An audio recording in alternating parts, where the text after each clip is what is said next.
So I want you to picture a dolphin in your mind. Just hold that image for a second. I'm guessing it's the classic image, right? Right, yeah. You are probably seeing this sleek silver torpedo, an animal just leaping effortlessly out of sparkling, crystal clear blue ocean water, doing acrobatics in the surf. Exactly, that's the standard. Okay, let's unpack this, because I want you to take that image and completely erase it. Just throw it out. Yep, erase the ocean, erase the sleek gray skin, erase the animal's ability to even see.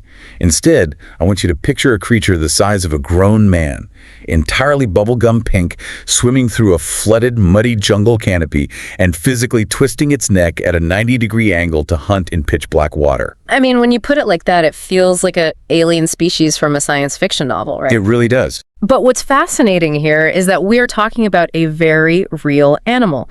It's shaped by one of the most extreme examples of convergent evolution on the planet. Entirely different environments have the power to completely rewrite a creature's anatomy from the inside out. And well, the freshwater river dolphins of the world are the ultimate proof of that. Yeah, so by the end of this deep dive, your definition of what a dolphin actually is will be radically transformed. Our mission today is, it's really a journey of contrasts.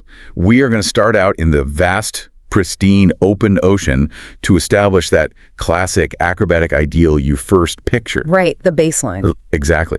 Then we're going to travel inland, deep into the bizarre, murky, isolated waterways of South America and Asia to uncover these shape-shifting, nearly blind dolphins that rule the rivers. And crucially, we're going to uncover the invisible modern threats that are currently linking both of those seemingly separate worlds. We really are.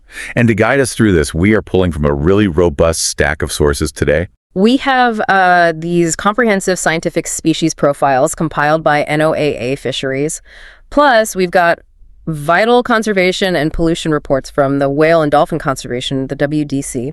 And we are combining that with some really deep historical, biological, and taxonomic data on the evolutionary history of river dolphins. So before we can fully appreciate how deeply weird the river dolphins are, we need that baseline we mentioned. Right. We need to look at the oceanic ideal, the gold standard of what the open water requires an animal to be. Yeah, and for that, our sources point us straight to the Atlantic white-sided dolphin. The Atlantic white-sided. Okay, so break that down for us. Well, the scientific name alone tells a story about their physical design. They are classified as Lignorhynchus acutus. That's a mouthful. It is, yeah. But in Latin, lignonos translates to a flask or a bottle, ricachos is the beak or snout, and acutus means sharp or pointed. Okay, so the sharp bottle-beaked dolphin. A very literal but highly accurate description. I mean, these are incredibly robust, powerful animals built for the sheer scale of the open water. A fully grown adult will reach 8 to 9 feet in length and can tip the scales at over 500 pounds. Wow, 500 pounds. And I want to linger on what they look like for a second, because it is not just a flat, boring gray. Oh, not at all. Right. If you look at the NOAA photos, they have this incredibly complex, striking color pattern. They sport a dark gray cape across their back, a crisp white underside, and then, this is the cool part, this really distinctive, bold, yellowish tan streak running right down their flanks. Yeah, it almost looks like they were painted with racing stripes. Racing stripes, exactly. Why do they have those? That coloration is a direct response to living in the photic zone. The photic zone. Yeah, the clear, sunlit top layer of the open ocean. In a vast environment with high visibility, complex coloration serves multiple purposes. It helps with camouflage through countershading, so they blend in from above and below. Right. But it also aids in visual communication when they are moving in massive groups at high speeds. And they have plenty of room to move, right? Because their range is just staggering. If you are listening to this in the eastern coast of the United States, you might find them anywhere from North Carolina all the way up to Maine. Right, and it goes much further than that. Yeah. They trace the edge of the continental shelf all the way over to Greenland, Svalbard, Europe, and the Azores. They are endemic to the cool, temperate, and subpolar waters of the North Atlantic. They typically favor water temperatures below 12 degrees Celsius, and they usually cruise at depths of less than 330 feet, just staying relatively close to the surface where the schooling fish congregate. Okay, so because they live in this massive, borderless environment, their entire behavioral profile is dictated by the rules of the open ocean. There's nowhere to hide. No, not out there. You can't duck behind a tree or a rock. So their primary defenses are speed and numbers.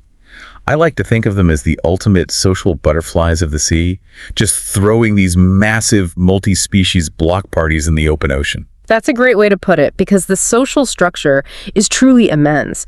A standard pod might be, 5 to 50 animals. Okay, pretty standard. But under the right conditions, you see the formation of superpods. Superpods. Yeah, we are talking about several hundred, sometimes even 1,000 individuals moving as a single coordinated unit. 1,500-pound animals moving together.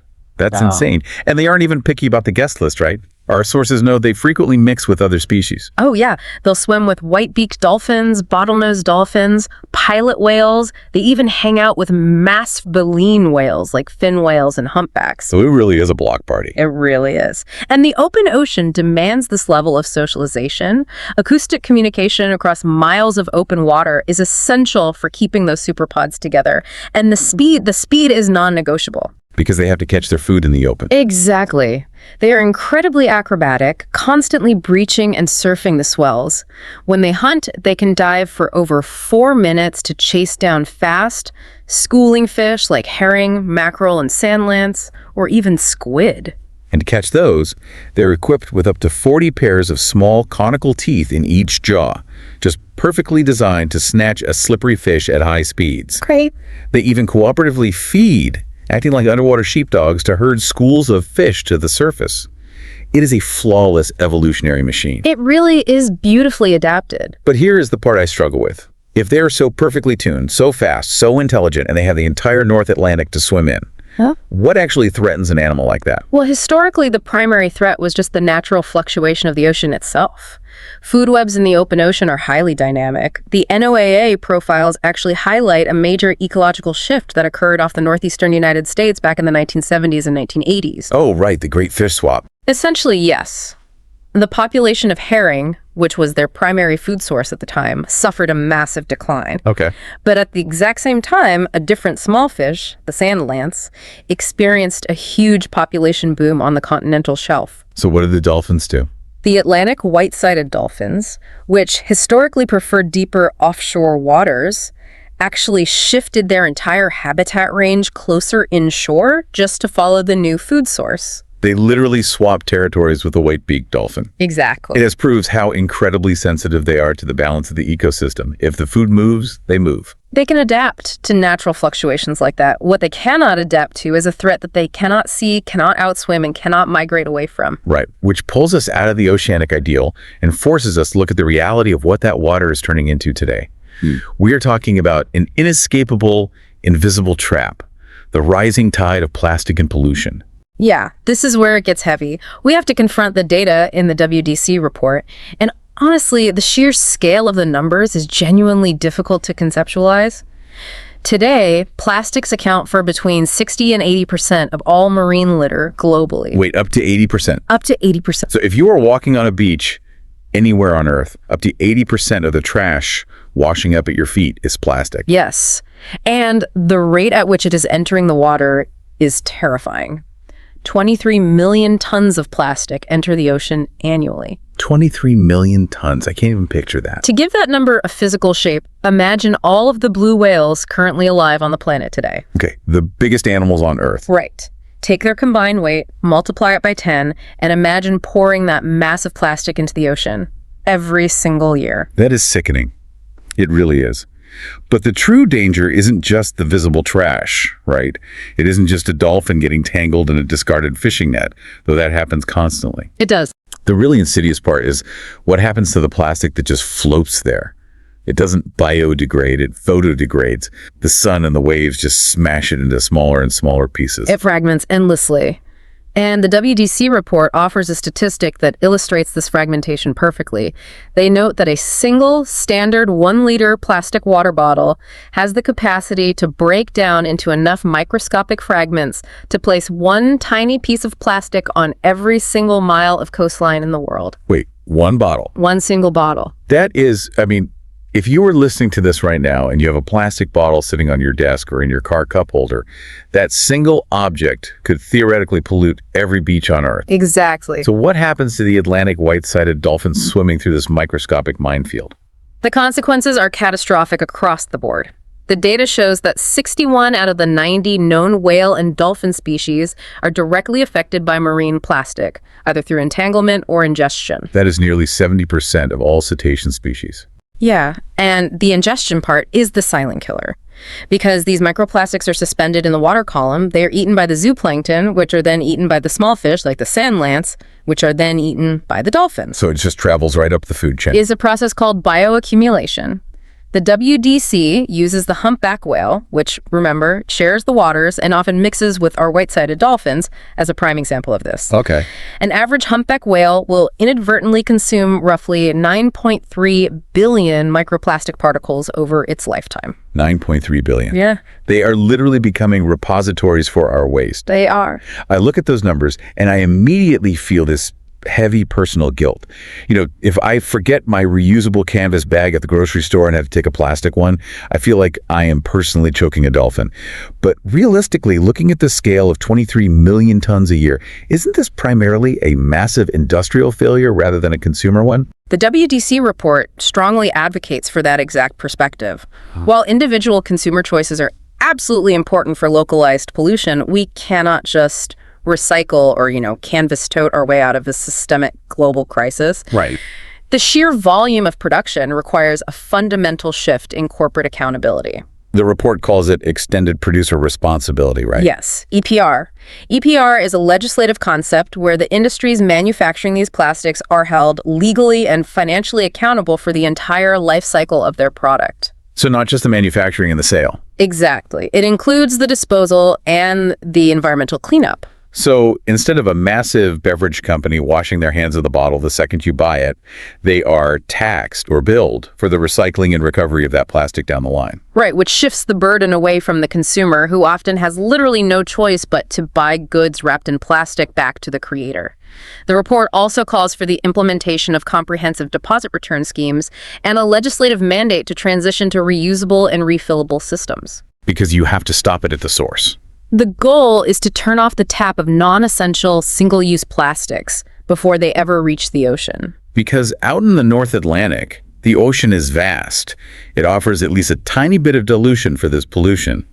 But what happens when you take a marine mammal and you strip away the vastness of the ocean? It changes everything. Right. What happens when you put a dolphin in a confined, narrow, shallow waterway surrounded by millions of humans where the pollution has nowhere to diffuse? That scenario takes us away from the familiar entirely. We leave the saltwater and we enter the muddy, fast-flowing rivers. We are moving into the domain of the evolutionary outcasts. I really need to unpack this concept, because to most people, the phrase river dolphin sounds like a paradox. Dolphins are oceanic creatures. Right, that's what we're taught. The idea of one swimming past a rainforest feels like a glitch in the matrix. Oh. How on earth did a marine mammal end up stuck in a freshwater river? The journey to get there is an incredible story of survival and displacement. But first, we have to clarify a major biological misconception. Okay, what is it? River dolphin is not a single family of animals. Biologists classify them as a polyphyletic group. Polyphyletic, meaning they don't share a single, exclusive first river dolphin grandfather. Correct. They belong to 3 entirely distinct superfamilies. Let's hear them. You have the Platanistoidea, which are the dolphins found in the South Asian Ganges and Indus rivers. You have the Inioidea, representing the species in the Amazon and La Plata river basins of South America. And finally, the Lipotoidea, which is the lineage of the Yangtze River dolphin in China. I'm trying to wrap my head around this. We have 3 completely different groups of dolphins, separated by oceans and continents, living in South America, China, and India. Yes. If they didn't evolve from the same freshwater ancestor, how did they all independently end up in rivers? For that, we have to rewind the evolutionary clock about 48 million years. All cetaceans, so whales, dolphins, porpoises, actually evolved from land-dwelling mammals. Wait, land mammals? Yeah. Their closest living terrestrial relatives today are hippopotamuses. A dolphin's cousin is a hippo. It is. Right, wait, I'm just agreeing with you, a hippo. Yeah. But that actually makes sense when you think about the hairless aquatic mammal aspect of it. They share a common ancestor, a small, deer-like wading creature called Indohysis. Over millions of years, the descendants of Indohyus moved fully into the oceans. The ancestors of our modern river dolphins were among those early marine inhabitants. They thrived in the ancient saltwater oceans. Okay, so they were ocean dwellers first. Why did they leave? Well, they were pushed out. Millions of years after they established themselves, a newer, faster, more advanced lineage of oceanic dolphins evolved. These were the ancestors of the Atlantic white-sided dolphin we started with. Ah, I see. The newer models were just more efficient, faster, and better equipped for the changing marine environment. The older lineages were completely outcompeted for food and resources. So they were essentially bullied out of the ocean by the newer, sleeker sports car dolphins. That's a good way to look at it. To avoid extinction, these older, slower lineages retreated into the only ecological niche available where the fast oceanic dolphins couldn't easily follow them, the freshwater river systems. Because the fast ones wouldn't bother going up a muddy river. Exactly. They found refuge in the estuaries and slowly moved further and further inland. Scientists actually refer to them as relictual species. They are the living relics of an ancient evolutionary chapter, surviving in these freshwater sanctuaries. Our sources make an important distinction here, though. Not every dolphin you see in a river is a true river dolphin, right? There's a difference between facultative and true river dolphins. Yes, very important distinction. A facultative freshwater cetacean is an animal that has the biological flexibility to survive in both fresh and salt water. Okay. Species like the tucuxi in South America or the Irrawaddy dolphin in Asia fall into this category. They are actually close evolutionary cousins to modern oceanic dolphins. They just happen to tolerate river environments and venture inland to hunt. So they're like oceanic tourists who figured out the river has good food, but they could go back to the sea if they wanted to. Exactly. The true river dolphins, the botos, the susus, they are marooned. They have been locked in those rivers for tens of millions of years. And that isolation is where the biology gets truly wild. Because these three groups in Asia and South America have been completely separated for millions of years. They haven't shared a common ancestor since they lived in the ocean. Right. Yet, if you put a picture of a Ganges river dolphin next to an Amazon river dolphin, they look shockingly similar.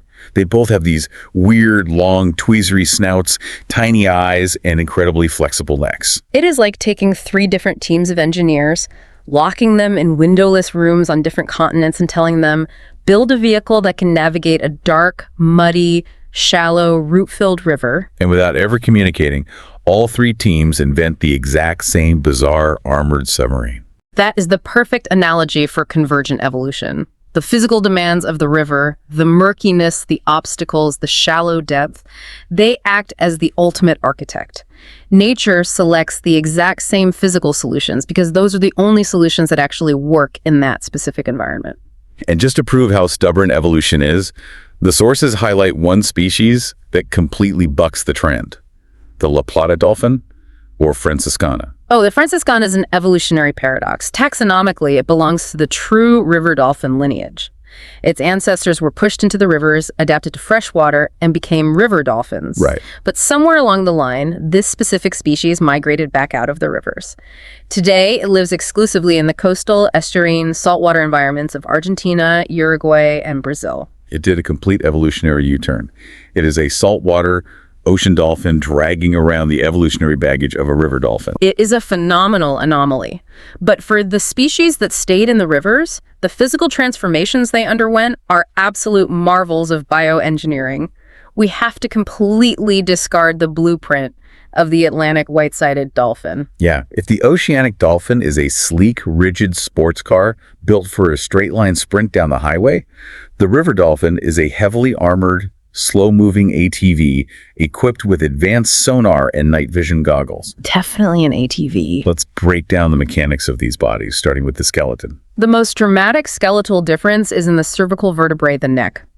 Oceanic dolphins almost universally have fused neck vertebrae. Their neck bones are essentially locked together. Which makes sense for the ocean. If you were swimming 35 miles per hour, you don't want your head flopping around. You need to be a rigid hydrodynamic torpedo. But in a river, rigid speed will get you killed. Rivers are chaotic. They are filled with submerged tree trunks, jagged rocks, dense root systems, and sudden shallows. You just crash. Exactly. You do not need to go 35 miles per hour. You need to be able to turn on a dime. Therefore, true river dolphins evolved unfused neck vertebrae. Meaning they can physically turn their heads up to 90 degrees without moving their torsos. I'm just picturing a dolphin looking over its own shoulder like a person checking their blind spot. It allows them to weave their heads through tangles of submerged roots to snatch hiding fish. Because of this structural flexibility, they sacrifice speed. A river dolphin might max out at 14 miles per hour. Just that much slower. And their swimming motion is entirely different. Instead of relying purely on the powerful up and down thrust of the tail fluke like an oceanic dolphin, river dolphins use continuous sweeping movements of their large, paddle-like pectoral flippers to steer and stabilize in the turbulent currents. Okay, so they are slow and incredibly bendy. But the biggest challenge of a river isn't just the obstacles, it's the visibility. Oh, absolutely. The North Atlantic is clear. The Amazon or the Ganges is essentially flowing mud. How do they navigate when they can't see? Well, they adapt by abandoning vision almost entirely. The eyes of river dolphins have dramatically reduced in size over millions of years. In some species, they have regressed to the point of near uselessness. The Ganges and Indus River dolphins, the Susus, are the extreme examples here, right? Yes. The Susu is virtually blind. Their eyes are so minuscule they don't even possess crystalline lenses. At best, they can merely sense the difference between light and dark, perhaps to tell which way is up toward the surface. I am struggling to understand how a blind predator survives. I mean, if I close my eyes in a forest, I'm walking into a tree within 10 seconds. How do they hunt fast-moving fish in a root-filled river without seeing them? They're the undisputed masters of echolocation. All toothed whales use biosonar, but river dolphins have refined it to such a degree that their acoustic processing completely replaces their visual cortex in terms of spatial awareness. Wow. And the actual mechanics of how they receive sound underwater is a physics masterclass. Because they don't have external ears to funnel the sound? Right. In human anatomy, sound waves travel through the air, hit our outer ear, and funnel down to the eardrum. The middle ear acts as an impedance matcher, bridging the gap between the thin air outside and the dense fluid inside our inner ear. Okay, sure. But underwater, a dolphin's body tissue is roughly the same acoustic density as the water surrounding it. Meaning if a sound wave hits them, it doesn't bounce off, it just passes right through their flesh and into their skull. Exactly. And if the sound simply vibrated their entire skull simultaneously, their brain would have no way to determine which direction the sound came from. It would just be a chaotic buzz. That sounds like a nightmare. To solve this, river dolphins hear through their throats. They hear through their throats. Okay, you have to explain the plumbing of that to me.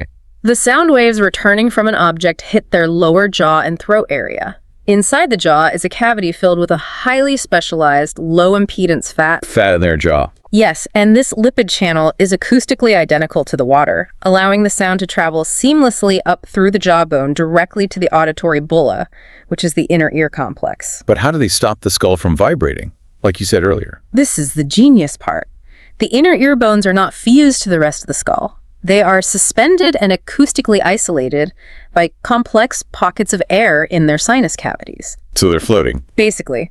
Because sound travels completely differently through air than through bone or fluid, these air pockets act as an acoustic firewall, preventing the sound from bleeding into the rest of the skull. So the left ear receives the sound completely independently of the right ear, allowing their brain to calculate the microscopic delay between the two and pinpoint the exact location of the fish. Precisely.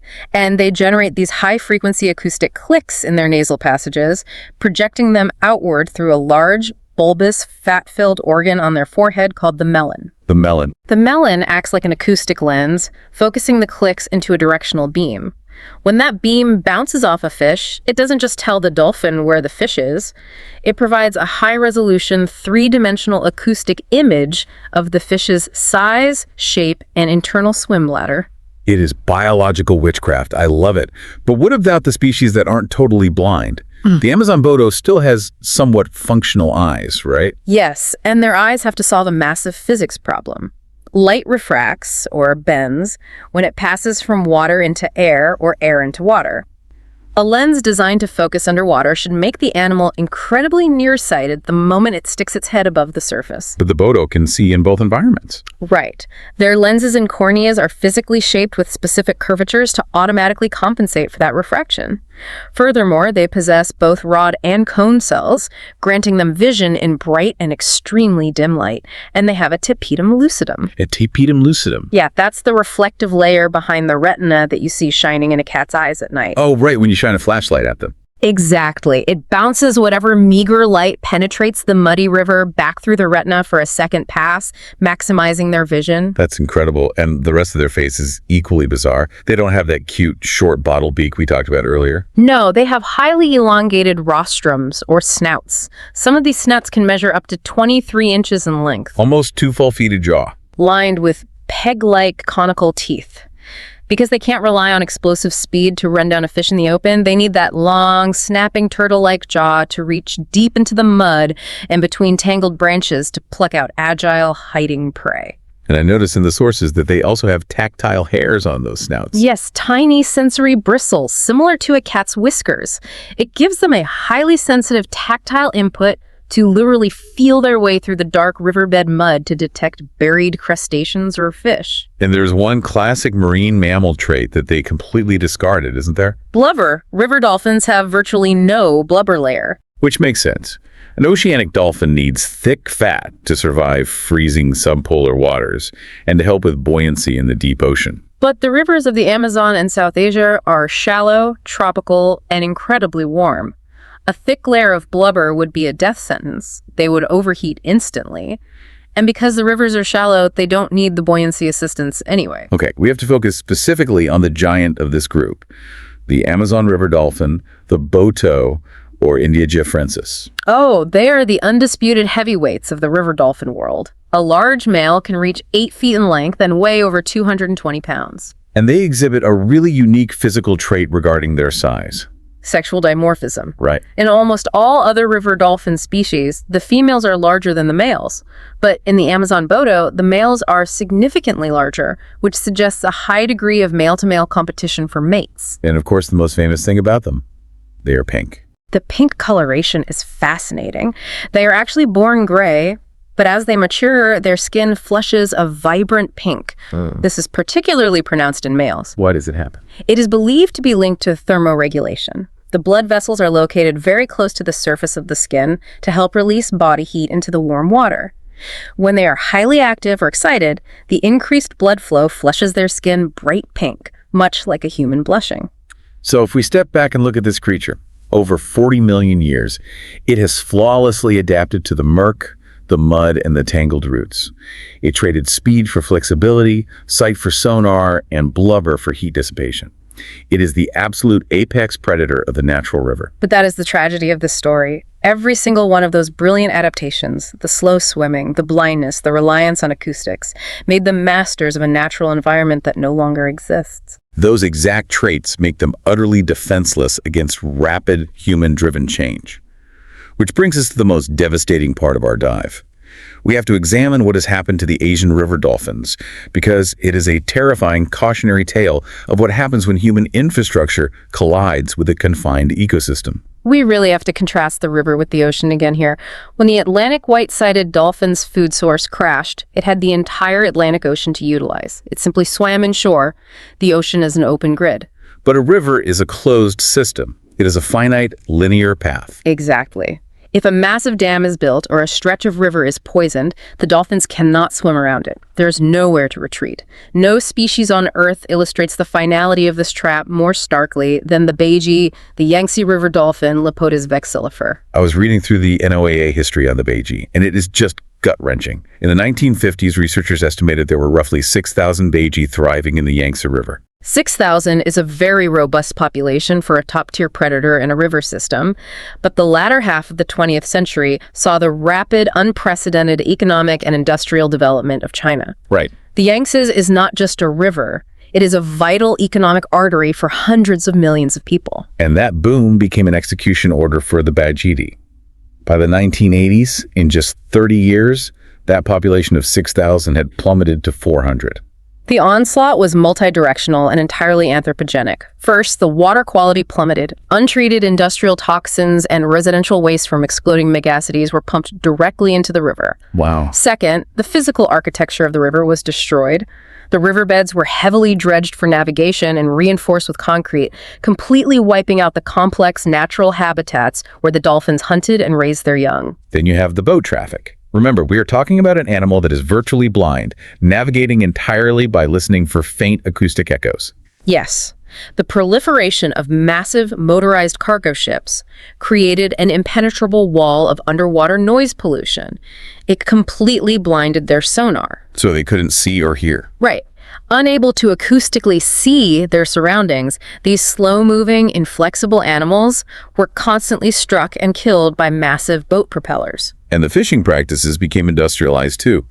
Fishermen deployed rolling hooks, long lines dragging thousands of unbaited hooks just to snag fish, and used wider, indiscriminate gill nets. When traditional methods failed, they resorted to electric fishing and explosives, which killed everything in the blast radius, including the dolphins. The food web simply collapsed. The prey fish populations were decimated by overfishing and habitat loss. And then the construction of the massive Three Gorges Dam fundamentally altered the river's hydrology, blocked natural fish migrations, and further segregated the river. The timeline of their disappearance is genuinely chilling.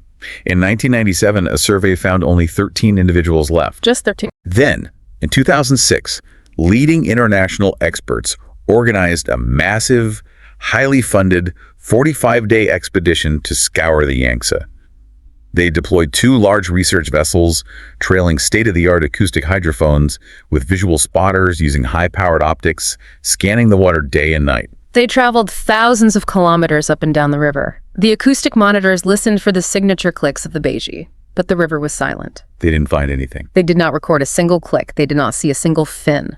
On December 13th, 2006, the scientific community officially declared the Beiji functionally extinct. A lineage that survived for tens of millions of years was erased in a single human lifetime. When I read that, the immediate question that jumped into my mind was about captivity. That's what everyone asks. Right. If we knew in the 1970s and 80s that their numbers were in a death spiral, why didn't we just intervene? Why didn't we scoop up the last 50 Beiji, put them in a massive aquarium, and breed them the same way we do with giant pandas or California condors? It is the most logical conservation question to ask, but it highlights a grim biological reality. River dolphins fundamentally do not survive outside of their natural habitat. Why is that?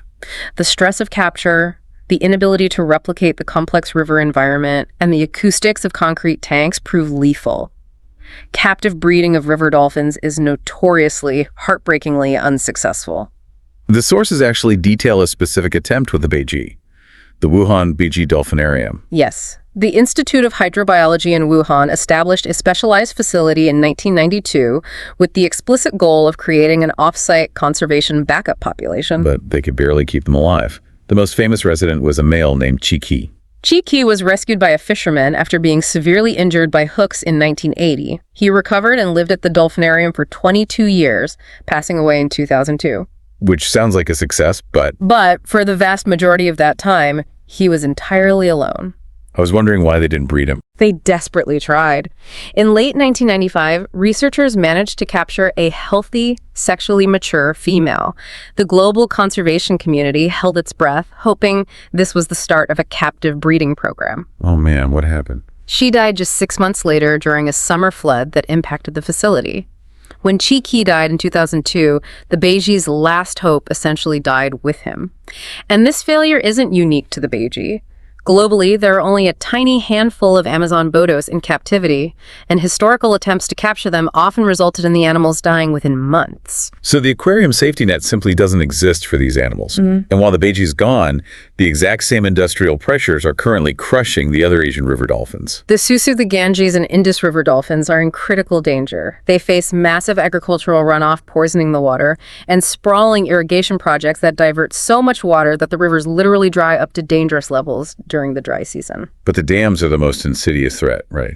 The dams are apocalyptic for their genetic health.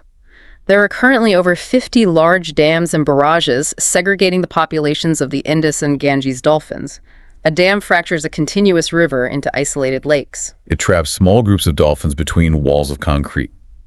If a group of 20 dolphins is trapped between 2 dams, they can't travel to mate with other populations. Right. They are forced into inbreeding, which hollows out their genetic diversity, making them incredibly susceptible to disease or a single localized pollution spill. Our sources indicate that of the fragmented subpopulations of the Indus River dolphin, only 3 are currently considered large enough to have any hope of long-term survival, and that requires intense, constant protection. It is a devastating picture of industrial annihilation in Asia. But when we shift our focus across the globe to South America, the threat profile changes dramatically. It is less about massive concrete dams and industrial dredging, and more about an incredibly complex, deeply localized socioeconomic conflict. We have to look at the Amazon boto and the unique, highly challenging environment they share with the local human population. To understand this conflict, we have to understand the Varzea forest. Because the Amazon isn't just a river that flows between banks. It is a river that routinely swallows the land. The Amazon basin is defined by extreme seasonal flooding. During the wet season, the water levels can rise by over 30 feet. 30 feet. The rivers overtop their banks and flood deep into the surrounding rainforest. This seasonally flooded forest is called the Varzea, and it covers hundreds of thousands of square miles. It becomes a temporary, nutrient-dense, aquatic wonderland. The ecology of it is wild. The fish literally swim out of the river channel and into the jungle canopy to feed on submerged fruits and seeds dropping from the trees. And where the fish go, the predators follow. The botos utilize their incredible flexibility, those unfused neck vertebrae and paddle-like flippers we talked about, to swim right into the flooded forest. They weave between the trunks of the trees, hunting in the shadows of the canopy. But this incredible ecological event is exactly where the human conflict ignites. Because the local fishermen know the fish are in the Varzea too. Right. The humans and the dolphins are hunting the exact same resources in the exact same confined space. They are both targeting commercially valuable fish species, specifically the tambaqui and the pirapitinga. And we really want to frame this impartially. Absolutely. It is very easy for someone sitting in a comfortable house halfway across the world to point fingers and say, those evil fishermen are hurting the dolphins. But this is a raw, tragic clash of survival. To us, the boto is this majestic, pink, endangered marvel of evolution. Right. But if you try to look at it through the eyes of an impoverished local fisherman who relies on his daily catch to feed his children, that dolphin is a 200-pound, highly intelligent underwater thief that is actively destroying his livelihood. That nuance is absolutely critical. The fishermen set out their gill nets in the flooded forest.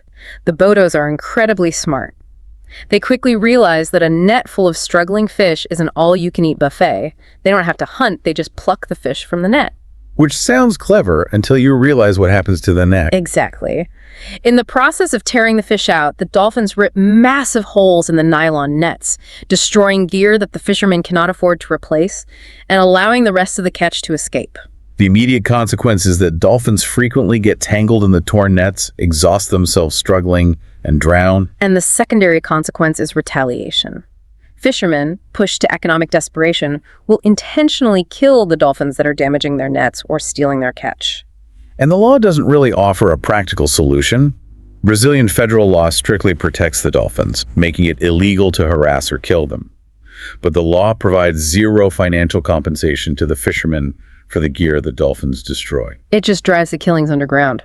Because the fishermen fear prosecution, but still have to protect their income. And this localized retaliation recently mutated into something far more systematic and disturbing: the bait trade. Yeah, this part of the research genuinely shocked me. It's a relatively new development, right? Starting around the year 2000, a massive commercial market opened up, both locally in Brazil and exporting to neighboring Colombia, for a type of scavenger fish called the pirapitinga. And to catch a scavenger catfish in large numbers, you need highly pungent, fatty bait.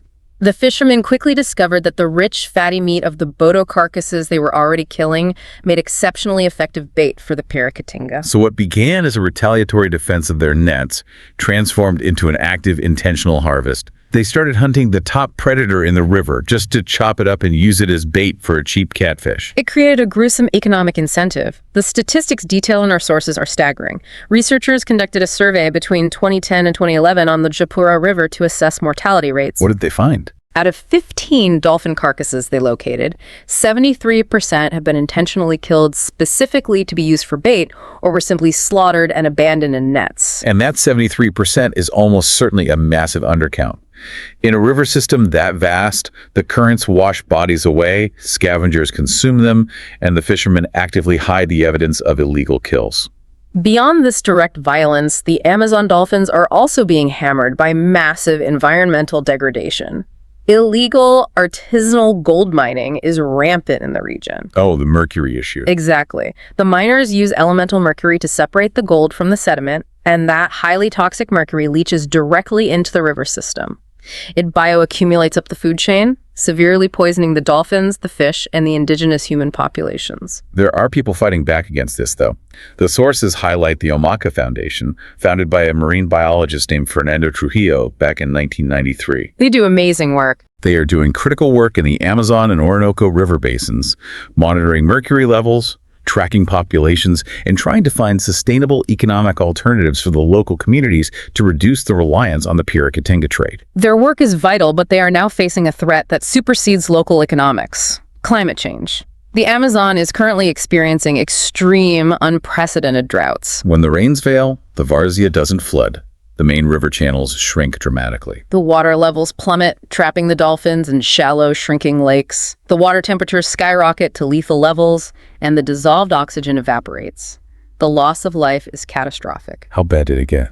In just a 2-month period, September and October of 2023, researchers found 330 river dolphins dead in the Amazon region, killed directly by the extreme heat and drought conditions. 330 apex predators wiped out in 60 days is a grim reality.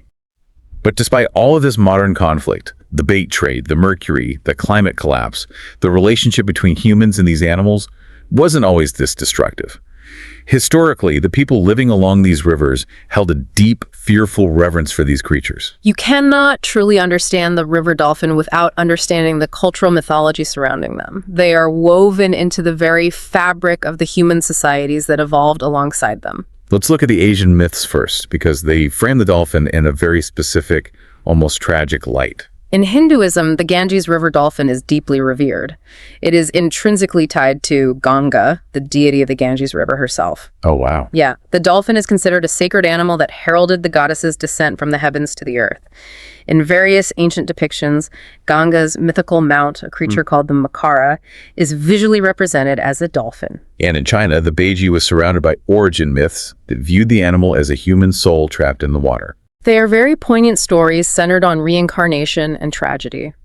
The most prominent myth involves a young princess who lost her parents and was forced to live with a cruel, abusive stepfather. Okay. He attempted to sell her to a trader on the river.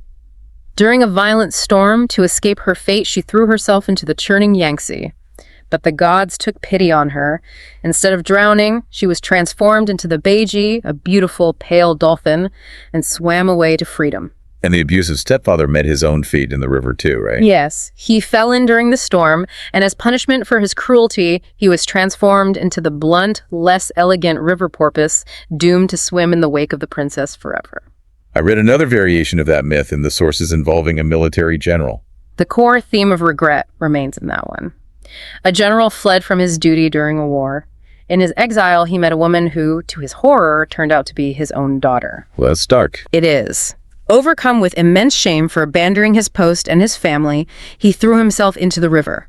His daughter ran after him and fell in as well. She became the elegant Beiji, and he was transformed into the porpoise. These stories show a profound cultural empathy. They view the dolphin as a pure, tragic victim of circumstance. But when you travel across the world to the Amazon, the mythology surrounding the Bodo is entirely different. It is wild, it is dangerous, and it is deeply rooted in fear and seduction. The Amazonian folklore is incredibly rich. The native South Americans refer to the Bodos as the Encantados, which translates to the Enchanted Ones, and they are absolutely not viewed as tragic victims. They are believed to be powerful, cunning shapeshifters. I am obsessed with this folklore. The local belief is that beneath the muddy river bottom, the Bodos live in a beautiful, wealthy underwater utopia called the Encante. But despite having this perfect underwater world, they are addicted to the pleasures of the human world. The mythology claims they crave music, dancing, alcohol, and human intimacy.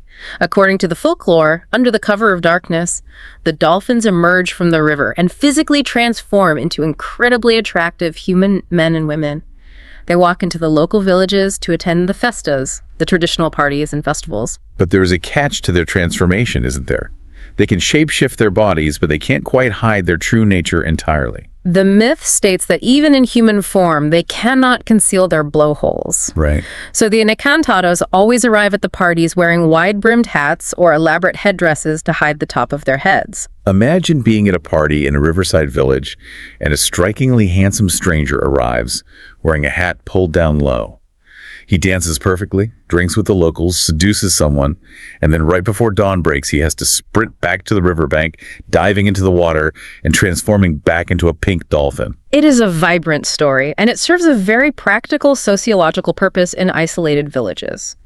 If a woman experiences an unexpected or unexplained pregnancy, it is frequently blamed on a late-night visit from an encantado. It provides a socially acceptable scapegoat. But we shouldn't mistake this for a lighthearted fairy tale. The Encantados are deeply feared. Because they don't just visit, they kidnap people. Yes. The folklore holds that they can hypnotize humans with their gaze. They lure people to the riverbank, pull them under, and take them down to the Encante. They are said to steal people they fall in love with or kidnap unattended children. That's terrifying. Historically, this fear was so genuine and pervasive that many people living near the Amazon would refuse to go near the water between dusk and dawn or would never swim alone. Our sources indicate that the Encantados are routinely blamed for unexplained illnesses, streaks of bad luck, or sudden insanity. Local shamans are frequently called upon to perform rituals to cure ailments supposedly caused by a dolphin's curse. And from a conservation perspective, this raises a profound point. For centuries, this deep-seated blend of fear and reverence acted as an invisible shield for the dolphins. Oh, I see what you mean. You would never kill a boto, and you certainly wouldn't chop one up for fish bait because you believed it would curse your family or drag you into the river. But as modernization creeps into the Amazon, that ancient cultural shield is failing. The immediate economic desperation to catch Piracatinga for cash has overwritten the traditional fear of the myth. The disconnect from our cultural heritage is accelerating their decline. However, recognizing and reviving that sense of local pride and mythological heritage is actually becoming a key strategy in modern conservation efforts, working in tandem with legal protections. And there is some recent powerful movement on the global stage to unify these protections. You were talking about the Global Declaration. Yes. On October 24th, 2023, a date that is now officially recognized as International River Dolphin Day, representatives from 9 different countries signed the Global Declaration for River Dolphins. What does that do? It is a multinational pact to mandate international research, share conservation data, and enforce coordinated protection efforts across all the river systems in South America and Asia where these species still survive. It is a massive diplomatic step. But it brings this entire sprawling journey right back to you, the listener. Because if you are listening to this on your commute or while you're cooking dinner, you might be thinking, this is fascinating, but I don't live on the banks of the Yangtze. I'm not a local Amazonian fisherman forced to choose between feeding my family and saving a dolphin. How does my life actually impact a river dolphin thousands of miles away? To answer that, we have to connect the end of our journey back to the very beginning. We have to look back at the start of our dive and the WDC guidelines on plastic pollution, because the fundamental truth is that all of these waterways are inextricably connected. The plastic wrapper that blows out of a trash can in a landlocked city eventually washes down a storm drain. That drain empties into a creek, the creek flows into a river, and that river eventually empties into the ocean. Exactly. So reducing our reliance on single-use plastics has a direct, tangible impact on both the oceanic Atlantic white-sided dolphin and the freshwater Amazon boto. The WDC heavily emphasizes that while recycling is okay, refusing and reusing is vastly superior. Choose alternatives. Buy loose produce instead of items wrapped in plastic. Invest in high-quality, truly reusable items. But it goes beyond just feeling guilty about your own trash. You can advocate for corporate accountability. You can demand that the industries producing this waste adhere to that extended producer responsibility we talked about, and you can get your hands dirty locally. Absolutely. The WDC champions initiatives like the Urban Beach Clean. Going out and physically removing litter from your local park or riverbank stops it from degrading into the microplastics that are quietly suffocating these majestic animals on a global scale. Every single piece of plastic intercepted before it enters a waterway is a tangible victory for the ecosystem, whether that ecosystem is the freezing North Atlantic or the steaming Amazon. We have covered a staggering amount of ground today. We started with the classic acrobatic Atlantic white-sided dolphin, slicing its way through the clear, cold ocean in superpods of thousands. We descended into the horrifying reality of marine plastic pollution and the invisible threat of bioaccumulation. We traced the ancient 40 million year evolutionary path of the dolphins that were outcompeted in the oceans and forced to seek refuge in the rivers. We broke down the mechanics of their bizarre convergent anatomy, the unfused, flexible necks, the low impedance fat that allows them to hear through their throats, the tiny eyes, and the tweezery snouts. We witnessed the heartbreaking, preventable extinction of the beige at the hands of rapid, unchecked industrial progress. And we explored the deeply nuanced socioeconomic battle for survival playing out right now between the Amazon boto and the local fishermen in the flooded Varzea forests. Finally, we explored the magic, the powerful mythologies of the river goddess Ganga, the tragic reincarnated princesses of China, and the seductive, hat-wearing shapeshifters of the Amazon that held our respect and fear for centuries. It fundamentally rewrites what the word dolphin means. It absolutely does. And I want to leave you with one final provocative thought to mull over. We discussed how these river dolphins split from their oceanic cousins over 40 million years ago. They have been evolving entirely different bodies, entirely different sensory organs, in total isolation for millennia. Their physical reality is not dominated by sight or light. It is dominated entirely by acoustic vibrations in dark, muddy water. They perceive the physical world in a way our human brains literally cannot comprehend. Precisely. So if their bodies, their environments, and their sensory inputs are this radically fundamentally different from oceanic dolphins, what must the inner workings of their minds be like?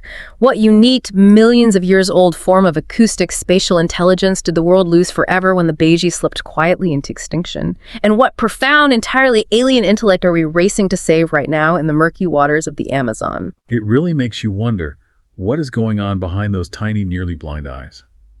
The next time you picture a dolphin, I hope you still see the acrobat leaping through the blue water, but I hope you also see the pink shapeshifter carefully navigating the tangled roots of the rainforest. Thank you for taking this deep dive with us. Keep asking questions, keep looking beneath the surface, and we'll catch you on the next one.